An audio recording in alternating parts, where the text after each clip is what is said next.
Hey, welcome back. So, what is your go-to dish to bring for a family gathering? Well, in my family, it's Maddie's salsa. Okay. And it's a great time to whip up a batch so we can watch basketball, or more realistically, the Taylor Swift Eras Tour movie. You've done that already, right? Oh, yeah. Okay. It was on the moment that it came out on Disney+. We had it streamed. Perfect. All right, so our tomato salsa, usually in the summer, we use our own homegrown tomatoes. We get the Sun Sugar yellow tomatoes. They're the ones that are like cherry sized. And we also grow our own onions. We do Texas sweet onions. Okay. Show off. Yeah, I mean, you know, we've got the garden, we've got it all. But basically, it's a very easy recipe because a lot of it is just chopping and simmering. And then when it's all simmered, we let it simmer. The longer you let it simmer, the more flavorful it becomes. Kind of marries together. Right, exactly. Okay. So we can start chopping here. We need onion. Okay. We need cilantro and garlic, which I have over here. You've got that. Okay. Chop the ends off the garlic. Okay, so while we're chopping here. Yes. Oh my gosh. No, we're not going to cut our fingers off. I think this was maybe a little too big. Okay. We've got this handy dandy chopper here. So how often do you guys make this, especially during the summer? During the summer, we have a fresh batch of this, sometimes 2 or 3 times a week. I think I'm just putting too much in at a time. We can switch jobs if you want. Muscle. Okay. I do big chunks of garlic. Maddie would probably tell you that they're too big, but... Well, do you like your salsa? You use an immersion blender, right? Right, so everything gets blended up anyways, which is always my argument. Like, you don't need to... I'm not good at things in the kitchen, generally speaking. So this is a good recipe for me because it doesn't matter how poorly you chop things. It all gets simmered, it all gets blended, and then you're good to go. Okay. It doesn't like the top of the onion here. All right. So, and how much does this make?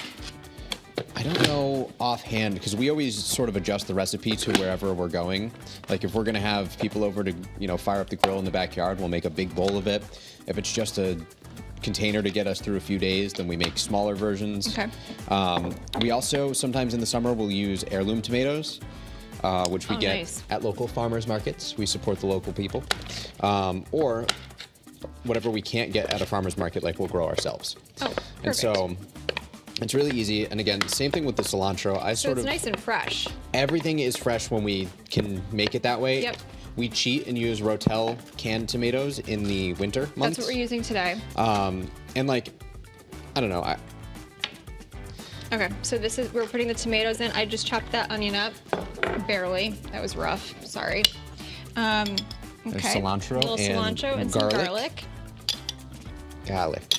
It already smells really good. I think it's the cilantro, I'm not gonna lie to you. Could be that, could also be the garlic. All right, so we also have some spices in here. We've got cumin, we've got a little bit of sugar. The sugar sort of cuts down on the acidity. And so this again is all going to end up mixed up. So in this bowl, we have pre-mixed the cumin and the sugar. Okay.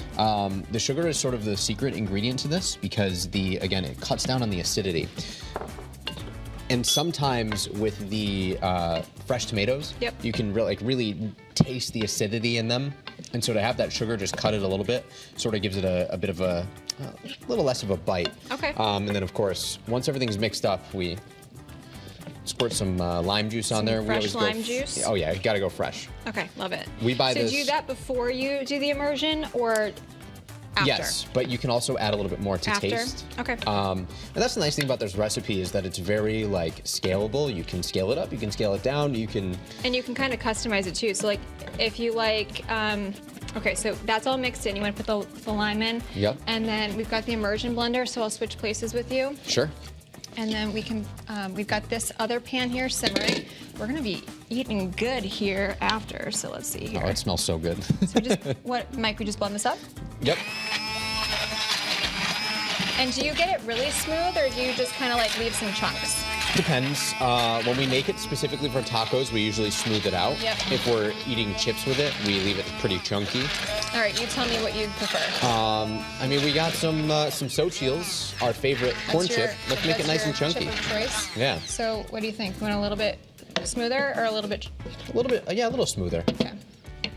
Just chop up those tomato chunks a little bit more. All right. And so, like, if you're somebody like me and you like a little spice, could you put like jalapeno in this? Oh yeah, you can put jalapeno in this. We do sometimes red pepper flakes. Oh, yeah. And you can sort of, you know, pick and choose the type of spice you want. Because the other thing that we like to grow is cayenne peppers. Oh, nice. So. Can you hand me that bowl, please? Yes. And then that spoon. Perfect. Okay. So just to, you could make this a little bit smoother, but just to show everybody really quickly. There nice you go. And chunky. And then here's your chips. All right, Cait. Ah! Chip down. I want you to try this. I know. I know what it tastes no like. No chip to waste. How long is this good for in the refrigerator? Lasts a few days. If it makes it that long. It never it's does. Delicious. Thank you. Good job, Try it Maddie. at home. Very good. All right. Okay, so coming up next,